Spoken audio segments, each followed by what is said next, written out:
Hello everybody, Christian from Treasure Town here, and today we're going to be speaking about the 1926 peace dollar. We've got a lot to cover. We'll go for a short history of the overall series and then focus in on the 1926 because there is something special about this date.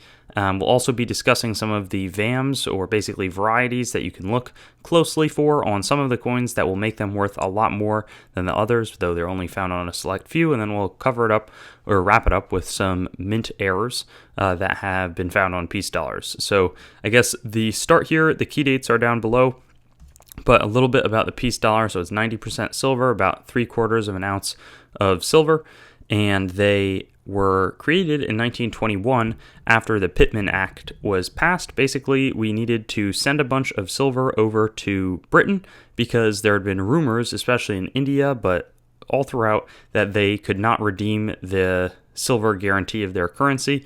Led to a price spike in silver, and we said we'll do it all at cost, so whatever it costs us to ship you the coins, and we need to use American-made silver for this. So they melted down a bunch of Morgan dollars, the government did, and ended up with these peace dollars. They'd be struck from 1921 to 1928 when the Pittman Act sort of was completed. And then 1934 and 1935 also saw some peace dollars struck, but they mainly circulated in the West, and the design had a competition where they wanted to commemorate peace as World War I had just wrapped up. They redesigned all the coinage in America, and this one was the last denomination to be redone. Now, in terms of the 1926 peace dollar, the coin was not extremely rare, but was less than 20% of the previous year. So there was a sharp drop-off, but it didn't necessarily mean that these coins became rare. Now, at one point in 1941, people were saying it was the rarest date in some advertisements in the Numismatist, a main coin magazine, but like was the case with many of these, and they sort of fluctuated in rarity.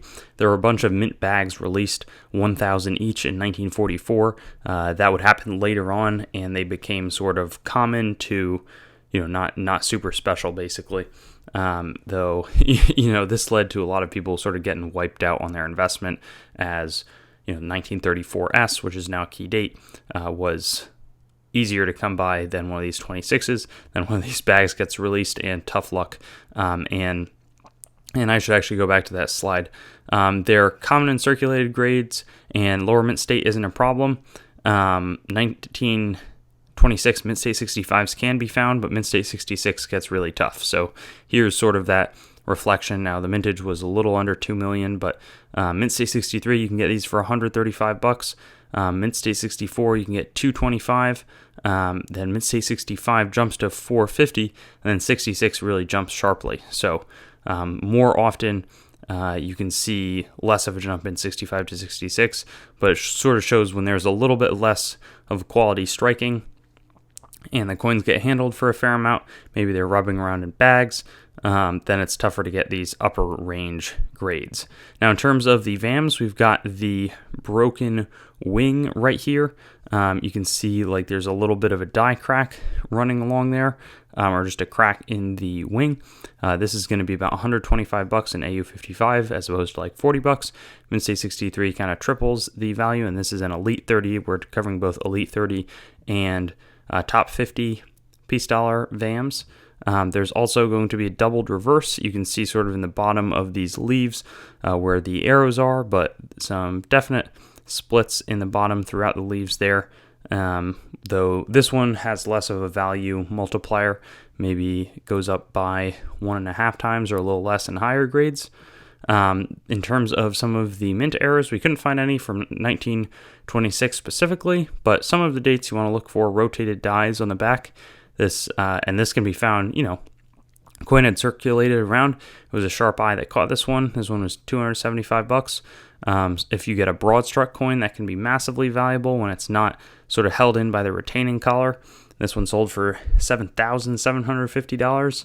And then this 1923 D peace dollar, this is very feasible. There was a struck through error here on the reverse, so something came in. Maybe it was a grease, or maybe it was probably some sort of a small object, but comes between the die and the planchet as it's getting struck, and that of America, beginning of America, gets wiped away. AU53 coin becomes $130. So anyways, that sort of brings us to the conclusion of today's presentation, but really look out for these two VAMs, sort of fun and can be found, they're often found, so would be a good pickup, and then sort of be aware of the rest of the history here and how they came to the situation that they were today. Thanks for watching the video. I'd encourage you to like the video, comment, and make sure to subscribe to my channel. And I also have Facebook, Instagram, Twitter, and some other social media platforms. You can also go to my main channel website, treasuretownYT.com, to learn more about the channel and sort of stay in contact. I also will eventually host all of these videos on coinsmetalscards.com, which will be both news, marketplace, and coin information. I do have the goal of eventually getting pretty much every US coin, date, mint mark, denomination on the channel with a similar video to the one that you just watched, and that will likely all be hosted there. And then I also have treasuretowncoins.com, which is sort of my coin dealing wing, coin dealing only entity that is a little bit less focused on content production. So thank you so much, and I'll look forward to seeing you on some of my other videos. I also have videos that are not just the date, mint mark, denomination recap in this format, so you can check some of those out, and I'll have fun seeing you there.